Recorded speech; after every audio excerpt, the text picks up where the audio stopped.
Hello, my name is Lisamarie Sanchez, and today I will be discussing information processing and multiple intelligences. Information processing theory says that the individual is like the processor of information. Now, in the article, it relates the individual's mind to a computer, how that person is able to retain, learn information, how they're able to break it down to understand it, and how they're able to apply it to real life knowledge. Now, the information processing theory believes that we learn information through our five senses, through sight, sound, smell, touch, and taste. These five senses gives us the opportunity to memorize those senses in our mind, to keep them in the back of our head for however short or long period of time, and be able to pull that information back out when we're able to need it. Now, although the information processing theory says that we learn through our five senses, it mostly relates to the memory and how long we're able to retain that information. The memory is broken up into three different parts. The first is sensory. Now, this is a short period of time with short information being withheld. This information that you keep in your sensory part of your memory is either used or forgotten forever. The second is short-term memory. This is short and few bits of information that we are able to retain in our mind for a short period of time. However, some theorists believe that repetition is the best way to strengthen your short-term memory.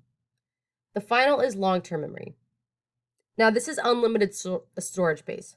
This is where we are able to build from past knowledge, past information, and pull it forward to our current situations. Now, although people believe that long-term memory is where we keep the majority of our knowledge learned, many people say that it can be very challenging to use through general knowledge.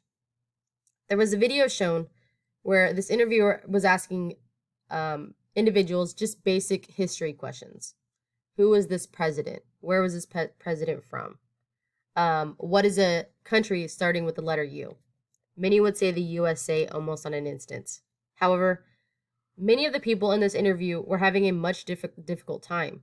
They were not able to process or pull back the information that was learned in their school years. Many believe because they are never really learned the information in the first place.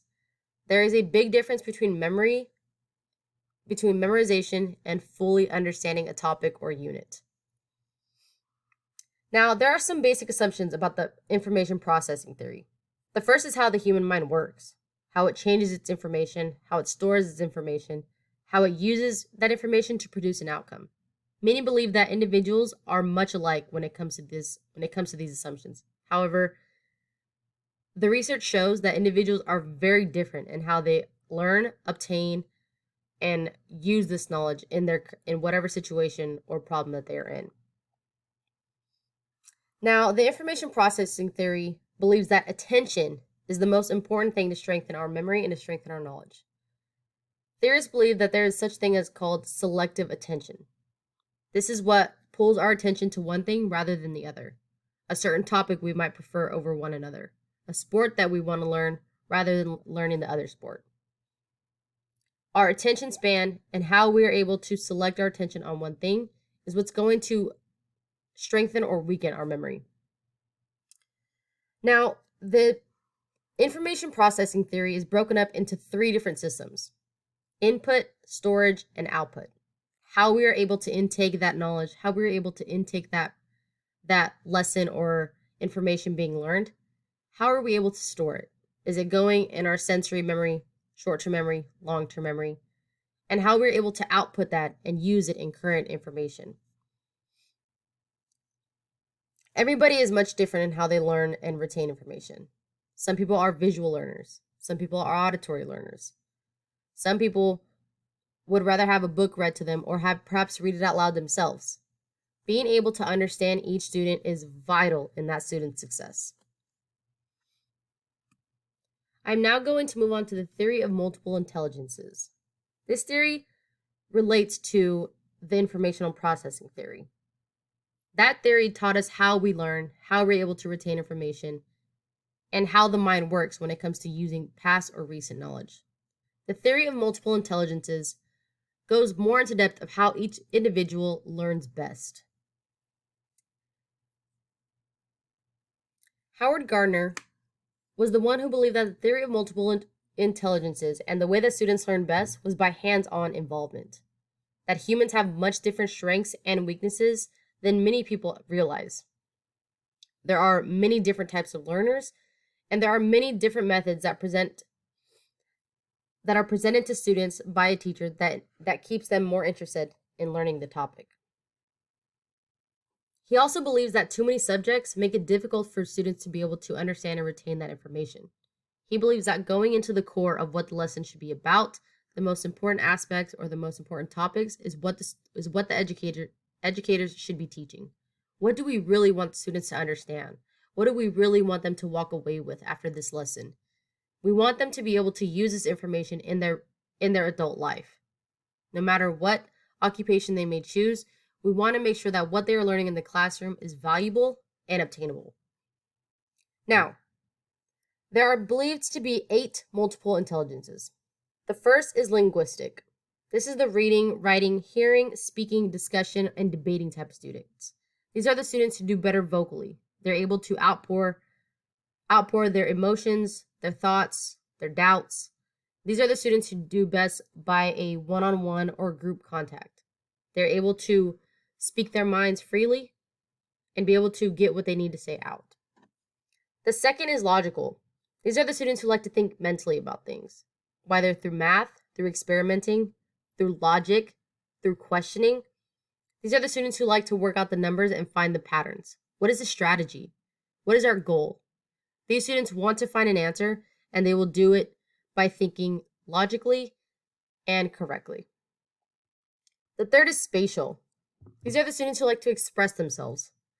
They like to imagine. They like to draw. They like to design. These students may not be very vocal when it comes to expressing how they feel, but they're able to use these other outlets in order to say what needs to be said. The fourth is musical.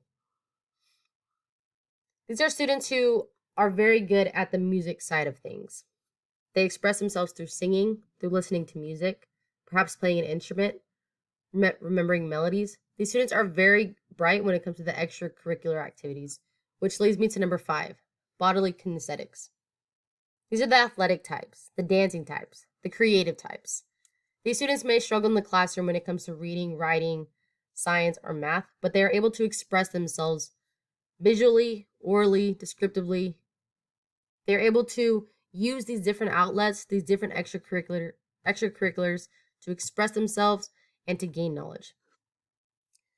Number 6 is interpersonal. These are the students who are leaders. They're very strong-minded. They're organizing an idea. They're trying to solve the problem. They want to find the answer, and they will not stop until they do so. These are strong-minded, strong-willed students who want to find the answer, and so they will. Number 7 is intrapersonal. These are the individual students. They like to be alone. They're independent thinkers. They do well by themselves.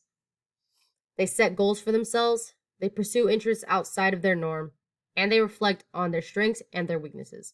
These are very strong, independent students who can be left alone to do the right thing. And number 8 is naturalists. These are the individuals that like to get outside. They like to explore. They like to imagine. They want to see the natural events, how things happen naturally, how things happen occurringly. All of these 8 multiple intelligences will tell you how a student thinks, how a student learns. Every student is different. That is the beauty of teaching. That is the beauty of being able to understand these students. If we as educators are able to understand this, to openly allow a student to express himself in whatever way works best for them, they will be more interested in learning. They are going to want to learn this topic or the next unit, or perhaps even look further beyond in the next grade or their occupation. By allowing a student to express themselves in a way that is best complements them, it will engage a student more. Now, these 2 theories, the information processing theory and the 8 multiple intelligence theories, are both vital to student successes. Being able to understand how a student learns, being able to understand how a student is able to retain this information. How are they going to be able to use that in their future lives? If we as educators are able to understand this, It will benefit every student and every educator to the best of their ability.